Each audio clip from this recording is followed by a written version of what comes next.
បាទទៅសួរខ្ញុំបាទឈ្មោះដូចឌិនជាមន្ត្រីកសិកម្មគុំកំពង់ក្រែកកើតស្រុកកំពង់ក្រែកខេត្តកំពតថ្ងៃនេះខ្ញុំបានសហការជាមួយមន្ត្រីកសិកម្មគុំក្នុងស្រុកកំពង់ក្រែកចុះស្របនឹងគោលការណ៍ប្រមូលផលស្រូវសែនកោប01ដែលគាត់ផលិតសម្រាប់ធ្វើពូជនៅរដូវកាលបន្ទាប់ថ្ងៃនេះគឺយើងចាប់តាមធ្វើការប្រមូលផលហើយដោយសារយើងសង្កេតថាទិន្នផលហ្នឹងគឺវាល្អប្រសើរអញ្ចឹងចាំពេលដែលច្រូតរួចរាល់យើងនឹងធ្វើការ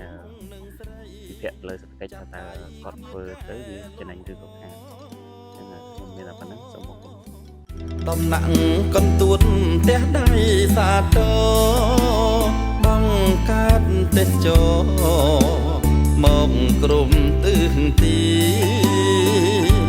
ព្រែកចាងរីករាយទទួលស្វាគមន៍